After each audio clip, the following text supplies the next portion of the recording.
وہاں پہ لوگوں کے حقوق کے حوالے سے کیا ہونا چاہیے اس میں نہیں ہے. وہاں پہ جو تباہی ہوئی ہے 15-20 سال سے زیادہ جو ملٹری آپریشن رہے ہیں یا اس سے پہلے ملیٹنٹس کے جو کی وجہ سے اس پہ اختلافات نہیں تھے. اختلافات جو میں ایز اے مطلب جو انڈیپینڈنٹ انالسٹ کے طور پر اگر میں کہوں تو اختلافات زیادہ تر پرسنل اختلافات میں نے دیکھے. جب دونوں سائڈ کو میں نے کے ساتھ میں نے ڈسکس کیا تو زیادہ تر پرسنل اختلافات سامنے آئے. اور انٹرسٹنگ بات یہ ہے کہ ابھی یہ جو کہا جا رہا ہے کہ ایک سائڈ سے یہ کہا جا رہا ہے کہ شاید اس پہ ہے کہ محسن داول صاحب چاہ رہے تھے کہ پی ٹی ایم کو پارلیمانی سیاسی پارٹی کے طور پر آگے لا کے لانچ کرے, لیکن منظور پشتین صاحب کے بارے میں یہ کہا جاتا ہے کہ وہ اس کے مخالف ہے. لیکن پھر جب میں نے فردر اس کو کیا تو آج سے چند مہینے پہلے پی ٹی ایم کا ایک آئین بنایا گیا تھا, اور اس آئین کو جب لانچ کر رہے تھے تو دونوں گروپ محسن داول صاحب اور منظور پشتین صاحب وہ دونوں جو تھے وہ بیٹھے ہوئے تھے. ایک ویڈیو بھی ریکارڈ ہو گئی اور سب نے دعائیں بھی کی اور آمین کہا کہ اب یہ ہمارا آئین ہے. اس آئین میں کل کی یہ لکھا گیا تھا کہ ایک طریقہ کار وضع تھا کہ اگر پی ٹی ایم کے جو عہدیدار ہے وہ سیاسی یا وہ الیکشن میں حصہ نہیں لے سکتے, لیکن جو پی ٹی ایم کے ممبرز ہیں وہ الیکشن میں حصہ لے سکتے ہیں. ابھی یہ ایک سائڈ پہ یہ سٹوری ہے کہ شاید وہ پارلیمانی اور غیر پارلیمانی, دوسری سائڈ پہ یہی ہے کہ یہ تو کل کے آئین میں لکھا گیا ہے کہ جو عہدیدار ہیں وہ حصہ نہیں لے سکتے, جس آئین پہ یہ سب متفق تھے. اور دونوں سائڈ سے یہ تھا کہ اس آئین بنانے میں باہر کا جو پی ٹی ایم کا ایک ڈائسپورا ہے یا جو پی ٹی ایم کے سپورٹرز ہے جس میں افغان بھی شامل ہے زیادہ تر پاکستانی بھی شامل ہے, ان کی طرف سے ایک متفقہ آئین پہ یہ دونوں ایگری کر گئے تھے. اس آئین میں یہ نہیں تھا سیاسی جماعت علیحدہ سیاسی جماعت بنانے کی. ابھی جو میرے خیال میں جو اختلافات کھل کے سامنے آئے مکین جلسے میں, اس میں یہ کہا گیا تھا کہ محسن داول صاحب جو ہے وہ شاید پی ٹی ایم کا پلیٹ فارم ابھی یوز کر رہا ہے اپنی سیاسی جماعت لانچ کرنے کا, کیونکہ پی ٹی ایم کے جو کور گروپ ہے اسی حوالے سے یہ ہے کہ وہاں پہ یہ نہیں ہے کہ یہ ایک سیاسی جماعت ہوگی بلکہ یہ ایک تحریک ہوگی, اور جو سیاست میں حصہ لینا چاہے وہ لے سکتے ہیں, لیکن ایز اے ممبر ایز عہدیدار جو ہے وہ حصہ نہیں لے سکتے. تو ابھی بدقسمتی جو میں دیکھ رہا ہوں کہ اس کے بعد محسن داول صاحب کے گروپ نے اور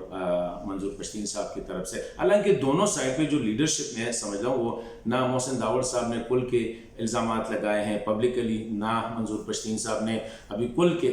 کوئی بات کیا, بلکہ میں کہتا ہوں کہ اسی حوالے سے اسپیشلی منظور تو کافی حد تک خاموشی اس نے اڈاپٹ کی ہے, اس کی طرف سے کوئی بیان نہیں آئے, نہ جتنے بھی انٹرویوز کے آئے ہیں اسی حوالے سے کہ محسن داول صاحب پہ یا اپنے دوسرے ساتھیوں پہ ان کی طرف سے الزامات لگائے گئے ہوں. اسی طرح محسن داول صاحب خود جو ہے اسی حوالے سے کافی محتاط رہے ہیں. لیکن الزامات اب اس سٹیج نہج پہ پہنچ گئے ہیں کہ یہ مشکل نظر آ رہا ہے کہ یہ جو تحریک چل نکلی تھی نوجوانوں کی, اور وہ لوگ جو زیادہ متاثر ہوئے تھے ملٹری آپریشن سے, جو ملیٹنٹس کے وجہ سے, جو وہاں پہ جو ایکسٹریمزم کی وجہ سے, اور یہ بہت زیادہ ایک سمجھا جا رہا تھا کہ ابھی یہ اٹھ کے ایک اویئرنیس, وہ جو کہتے ہیں نا giving voice to the voiceless کا جو تھا, اور یہی وجہ تھا کہ پورے پاکستان میں, یہ کراچی میں جلسے کرتے تھے, لاہور میں, اسلام آباد میں, یہ جہاں بھی جاتے ہیں جو پاکستان کا جو ایسا جو ہیومن رائٹس کے حوالے سے یا جو ایجوکیٹڈ طبقہ تھا اسپیشلی نوجوان جو تھے وہ پی ٹی ایم کے پیچھے چاروں صوبوں میں بلوچستان, خیبر پختونخوا, پنجاب, سندھ میں ان کے پیچھے ہوتے تھے. لیکن ابھی جو جس طرح میں نے شروع میں کہا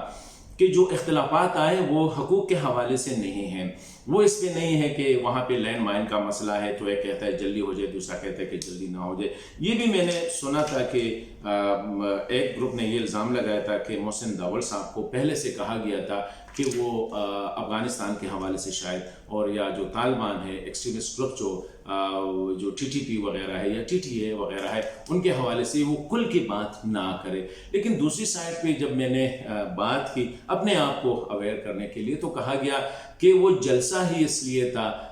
کہ جو ایکسٹریمسٹ ہے خواہ وہ افغانستان میں خواہ وہ پاکستان میں, ان کے خلاف وہ جلسہ تھا, تو کیسے ان کو کہا جا سکتا ہے کہ وہ یہ نہ کرے, وہ یہ تقریریں نہ کرے. تو ابھی میں جو آخر میں کہنا چاہ رہا ہوں وہ یہ ہے کہ ایک تو یہ بات کلیئر ہے کہ محسن داول صاحب اور ان کا جو گروپ ہے وہ ایک سیاسی جماعت جو ہے وہ باقاعدہ لانچ کر رہے ہیں، اس کے لیے کافی تیاری ہو چکی ہے۔ دوسری سائڈ پہ پی ٹی ایم ہے، تو پی ٹی ایم کا اپنا جو سلسلہ ہے وہ منظور پشتین صاحب کی سربراہی میں وہ چلتا رہے گا اسی سائڈ پہ۔ اور ابھی جو علی وزیر صاحب جو کہ اس وقت جیل میں ہیں، انفارچونیٹلی اسٹل وہ جیل میں، مطلب ہے کہ نہ ان کی بیل ہو رہی ہے نہ ان کی کیس آگے بڑھ رہی ہے، تو اسی حوالے سے ان کے بارے میں جب میں نے پوچھا کہ اس کا تو نے ٹوٹلی خاموشی اختیار کی ہے، وہ کہتے ہیں جب میں جیل سے رہا ہو جاؤں گا تو پھر میں دیکھوں گا کہ کس سائڈ کو کس طرح سپورٹ کرنا ہے، پی ٹی ایم میں رہنا ہے، hard cover P T M میں رہنا ہے، یا محسن داول صاحب کے ساتھ سیاسی جماعت کو لانچ کرنا ہے۔ اور میرے خیال میں اس جماعت کی جو لانچنگ ڈیلے ہو رہی ہے وہ بھی اسی وجہ سے کہ شاید علی وزیر صاحب وہ باہر آئے تو وہ شاید محسن داول صاحب کو سپورٹ کرے یا وہ منظور پشتین صاحب کو سپورٹ کرے۔ تو آخر میں یہ کہوں گا کہ دونوں سائڈ سے میرے خیال میں جو الزامات ہیں محسن داول صاحب پہ یہ الزام ہے کہ وہ پی ٹی ایم کو اپنی سیاسی جماعت لانچ کرنے کے لیے یوز کر رہا ہے، دوسری سائڈ پہ وہ یہ الزام لگا رہا ہے کہ منظور پشتین صاحب نے پی ٹی ایم کو ٹوٹلی ہائی جیک کیا ہے، اور وہ شخصیت پرستی ہے، اور وہ جو خاندانی سیاست ہے باقی پارٹیز میں شاید منظور پشتین صاحب ابھی بھی اس کو سپورٹ کر رہے ہیں، اور وہ پی ٹی ایم کی قیادت جو ہے وہ اپنے ہاتھ سے کسی اور کو نہیں دینا چاہ رہے۔ حالانکہ دوسری سائڈ پہ وہ کہہ رہے ہیں کہ قیادت کی تبدیلی کے حوالے سے یا پی ٹی ایم کے میں جو فیصلے ہوتے ہیں اسی حوالے سے ایک لائحہ عمل جو ہے وہ آئین میں کلیئر ہے، وہ ایک جمہوری طریقہ کار ہے۔ لیکن میں اگر یہ کہوں کہ زیادہ وہ ایک امپیشسنس ہوتی ہے ینگ نوجوان پولیٹیشینس یا ایکٹیوسٹ ہے اس میں، تو ان میں سے جو زیادہ ڈیفینیٹلی جو پولیٹیکلی ایکٹیو ہوتے ہیں وہ چاہ رہے ہیں کہ وہ سیاست اور اس کو ٹوٹلی پالیٹکس کی طرف لے جائے، لیکن جو دوسرا طبقہ ہے وہ منظور پشتین صاحب جو کہ یوزولی نان پولیٹیکل رہے ہیں، وہ چاہ رہے ہیں کہ جس مقصد کے لیے یہ پی ٹی ایم بنا تھا وہ مقصد تھا قبائلی عوام، اسپیشلی وہ جو دہشت گردی سے سفر ہوئے ہیں، جن کی آواز نہیں سنی جا رہی تھی، جہاں پہ کوئی قانون نہیں تھا، کوئی آئین نہیں تھا، ان کے لیے اس تحریک کو ایسا ہی چلنے دے۔ دونوں سائڈ پہ بیلنس آرگومنٹس ہے، دونوں سائڈ کے ساتھ جو ہے پوائنٹ آف ویو بڑے کلیئر ہے۔ ابھی میں سمجھتا ہوں کہ ان میں وہ چیز جو ہے وہ کم نظر آ رہی ہے کہ یہ جو اختلاف رائے ہیں منظور پشتین صاحب اور محسن داول صاحب دونوں کے گروپوں میں، اس اختلاف رائے کو کیسے برج کیا جائے، اس اختلاف رائے کو کیسے برداشت کیا جائے۔ لیکن میرے خیال میں وہ جو انگریزی میں کہتے ہیں، آخر میں یہ کہوں گا کہ جو انگریزی میں کہتے ہیں کہ lot of water is seen to be flown under the bridge, نظر ایسا آ رہا ہے کہ پل کے نیچے سے کافی پانی جو ہے وہ گزر چکا ہے، اور ابھی پی ٹی ایم کے لیے وہ پی ٹی ایم رہنا جو آج سے چند مہینے یا سال پہلے تھی وہ میرے خیال میں مشکل ہوگا۔ اور دوسری سائڈ پہ محسن داول صاحب جو سمجھتے ہیں کہ جو ان کو جو